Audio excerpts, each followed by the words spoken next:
I'm still on the idea of ascent and of rising and of getting up and of that whole raft of associations and implications and inferences and entailment that come along with getting up. In which the act of rising is synonymous with improvement, where up is necessarily a good thing to be and a good place to be. I guess emerging out of all the experiences that we have of things that rise being things that are improving. So, growing up from a child to an adult is usually considered to be an improvement.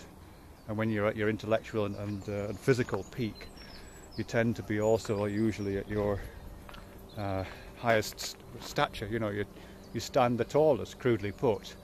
And then once the rot starts to set in, and you start to stoop and bend and head towards the wheelchair, the bed, and then finally the grave, and head back down again, that depletion is a depletion in your faculties usually, not always, but usually, and it comes with all those negative connotations associated with that. So rising and falling has that positive and negative profile to it, and positive and negative associations.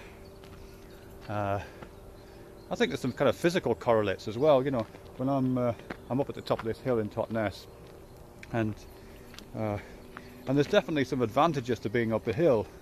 Just crudely put, you can see further. You have greater access to. If I was going to build a fort, I'd build it on a hill because it's a defensible space. It gives you good visibility. You can see who's coming. It has all those kind of associations. If I was in the forest or in the jungle and I wanted to find a safe place to be, I would probably climb a tree because it would get me off the ground and away from at least some of the wild animals, and also kind of away from the filth. You know what I mean? I think that the ground is often associated with filth, and getting off it is a good thing. So again, there's a whole set of completely visceral, I think, positive associations with rising that we mobilise. I think we mobilise that intuition when we talk about things like when we want to express something improving. So we'll draw the lines in our graphs going upwards if we're indicating some kind of positive or growth usually, and we talk about things like the rise of what? The ascent of man, I mentioned in the last one. But the assumption is that that's a good thing.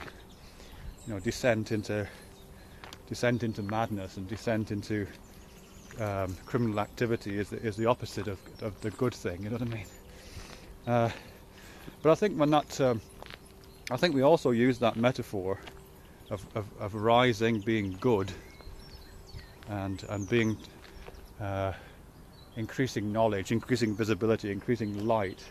I think we also use that in kind of spiritual terms. You know what I mean? I think that informs lots of our spirituality, for want of a better word. And I'm not entirely comfortable with that word, I have to say. But I think we do use it a lot in those terms. We talk about higher consciousness as part of that, or we might accede to a higher power, or we might try to gain some kind of understanding of our higher self. There's all this aspiration that up there somewhere in the Empyrean is this fantastic self, or this fantastic consciousness, this fantastic otherness that we can climb towards if we climb right, and rise towards. And there's also that kind of ethereal quality, isn't it? Like a gaseous quality. So when we're rising, we're also kind of rising the way that steam rises, or the way that vapours rise, and we become part of that kind of vaporous entity because of that ability to rise. Yeah, so I think that whole ascent metaphor it's being played out there as well. Away from the dirt, away from bodily effort towards relief and release, like cresting the top of a hill when somebody stops hurting and your pulse goes back to normal, of increasing lightness, visibility, of movement away from danger and away from care, a movement away from the grave and away from the ground of our being and the ground of origins, a movement away from, and the kind of temporal nature of all that, away from that cycle of little rise, little fall.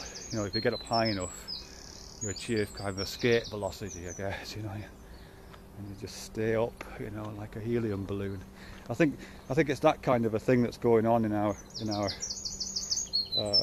largely covert understanding of spiritual development.